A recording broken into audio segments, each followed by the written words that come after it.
పెద్ద democratic nation అని చెప్తూ ఉంటాం.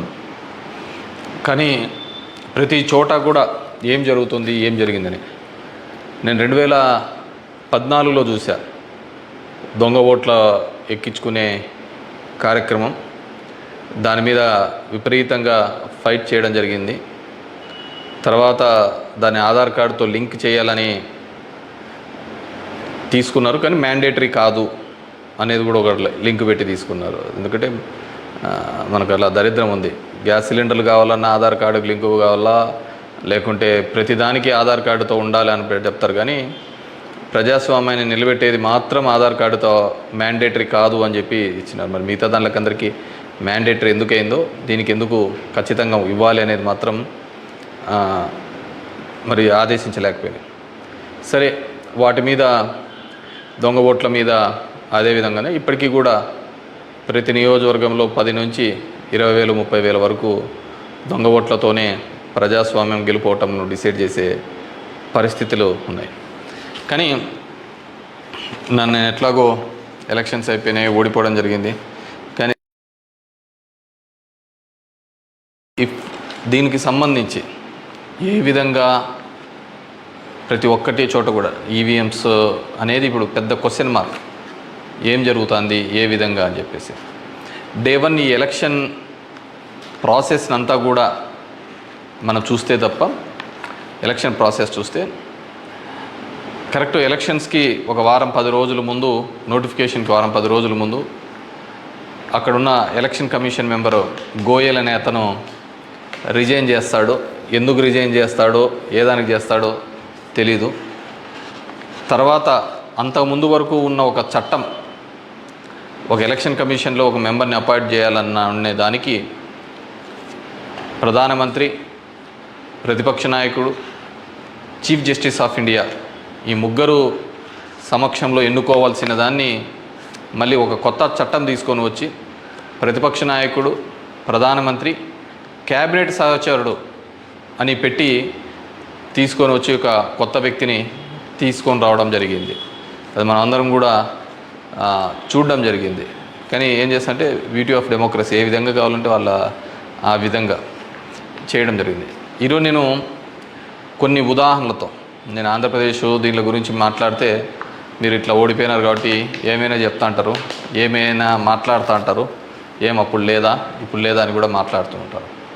నేను ఇంతకుముందు కూడా చెప్పా, ఏ విధంగా కేవలం ఒకటి మాత్రమే ప్రశాంత్ కిషోర్ ఏ విధంగా చెప్తాడు, కేకే సర్వే అనే వాళ్ళు ఏ విధంగా చెప్తారు, లేకుంటే అశ్విని దత్ అనే అతను ఏ విధంగా చెప్తాడు 160 అని చెప్పేసి. ఎందుకంటే ప్రజల నాడి ఎవరికి దొరకలేదు, అందలేదు అనేది వాస్తవం. అలాంటప్పుడు వీళ్ళు ఏమాత్రం గ్రౌండ్ రిపోర్టు చేయని వీళ్ళకి ఏ విధంగా తెలుస్తుంది. వన్ థింగ్ ఏదైనప్పటికీ కూడా నేను కొన్ని పత్రికల్లో వచ్చిన ఆర్టికల్స్, అదేవిధంగా మిగతా దానిలోకి వచ్చిన ఆర్టికల్స్ని దృష్టిలో ఉంచుకొని మీ ముందు కొన్ని ఉదాహరణలు తీసుకొని రావదలుచుకున్నాను. ఇక్కడ చూసినామంటే తమిళనాడు రాష్ట్రంలో తిరువల్లూరు నియోజకవర్గంలో ఇది పార్లమెంట్ వైజ్గా నేను చెప్తున్నాను,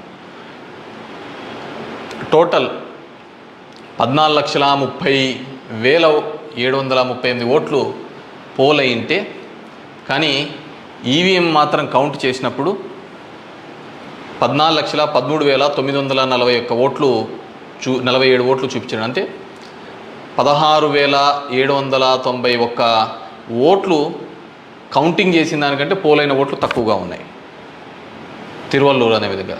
అదేవిధంగా అస్సాంలో చూస్తే 10,760 ఓట్లు తగ్గినాయి. అంటే వీళ్ళు కౌంట్ చేసిన దానికి, వీళ్ళు ఈవీఎంలో ఇచ్చిన దానికి పోలింగ్ అయిన దానిలోకి చూస్తే, పోలింగ్ అయినది చూస్తే 12,40,306 అయితే ఈవీఎంలో కౌంట్ చేసిన దానిలకు 12,29,546 ఓట్లు ఉన్నాయి, 10,760. ఒడిస్సా ధనకల్ అనే చోట 11,93,460 ఓట్లు ఈవీఎంలలో పోలయింటే, ఈవీఎంలు కౌంట్ చేసినప్పుడు మాత్రం 11,84,033, 9,427. అదేవిధంగా గుంటూరు మన ఆంధ్రప్రదేశ్లో చూస్తే 14,11,989 పోల్ అయింటే కౌంటింగ్ చేసినప్పుడు 14,04,061 ఓట్లు, 7,928 ఓట్లు పోలైన దానికంటే ఈవీఎంలలో తక్కువగా కనపడడం జరిగింది. అదేవిధంగా ఎక్సెస్ వచ్చినాయి, అంటే పోలైన దానికంటే ఈవీఎంలలో ఎక్సెస్ రావడం జరిగింది. ఆ సంఖ్య చూస్తే అస్సాంలో కరీంగంజ్ అనే చోట చూస్తే 11,36,538 ఈవీఎంలలో పోలైంటే ఎంచే టైంకి 11,40,349 అంటే 3,011 ఓట్లు పెరిగినట్టు కనపడినాయి. అదేవిధంగా ఒంగోలులో చూస్తే ఈ 13,99,707కి కౌంట్ చేసినప్పుడు 14,11,174 ఓట్లు. అదేవిధంగా ఒడిశా దాంట్లో బలాస్పూర్, మధ్యప్రదేశ్లో మండ్లా, అదేవిధంగా బీహార్లో బుక్సర్, ఇవన్నీ చోట పోలైన ఓట్ల కంటే ఈవీఎంలలో పెరిగిన ఓట్లు ఇవి. అదేవిధంగా ఇక్కడ పోలైన ఓట్ల కంటే ఇక్కడ తగ్గిన ఓట్లు. ఇది ఓవరాల్గా కూడా చెక్ చేసుకుంటే వచ్చిన విషయం. రెండో దానికి చూస్తే టోటల్ ఈ విధంగా చూస్తే దేశవ్యాప్తంగా 140 నియోజకవర్గాల్లో ఈ విధమైన ఓటు డిఫరెన్సెస్ జరిగినట్టు మొత్తం దీనిలో ఫామ్ 17సికి దీనిలో చెక్ చేసిన చోట మనము చూడడం జరిగింది. పైకెత్మ అదేవిధంగా ఈ విధంగా 16,000 ఓట్ల నుంచి ఈ విధంగా చేయడం జరిగింది. మే 25 ఈసీ రిలీజ్ చేసిన దాని ప్రకారము ఒక్క నిమిషం, ఇవన్నీ కూడా చిన్నవి మాక్ ఓటింగ్లలో జరిగినవి ఇవన్నీ అని చెప్పేసి వాళ్ళు చెప్పడం జరిగింది. ఇంకా ఏమంటే ఫామ్ 20 ఇంకా ఇంతవరకు ఆన్లైన్లో కూడా అప్లోడ్ కాలే. మామూలుగా ఇవన్నీ ఆన్లైన్లో అప్లోడ్ కావాల్సిన విషయం.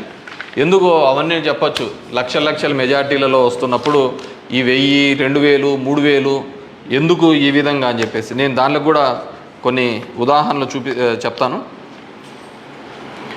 దీనిలో సంబంధించి చూస్తే మొదటిది ముంబై నార్త్ వెస్ట్ మహారాష్ట్ర దానికి సంబంధించి మొత్తం ఈవీఎంలలో పోలైన ఓట్లు 9,51,580 ఓట్లు మొత్తం పోలైనాయి. కానీ ఈవీఎంలు లెక్కేసినప్పుడు దాంట్లో 9,51,582 ఓట్లు ఈవీఎంలు మాత్రం కౌంటెడ్గా కనిపినాయి. అంటే ఆడ లెక్క చేసిన దానికి దీనిలకు సంబంధించి తేడా కనపడడం జరిగింది. కానీ అక్కడ ఏం జరిగిందంటే శివసేన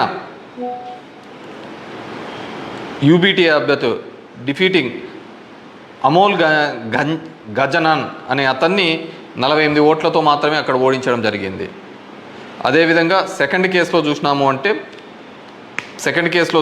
అంటే జైపూర్ రూరల్లో రాజస్థాన్లో 12,38,818 ఓట్లు ఈవీఎంల ద్వారా పోలైంటే కానీ ఈవీఎంలలో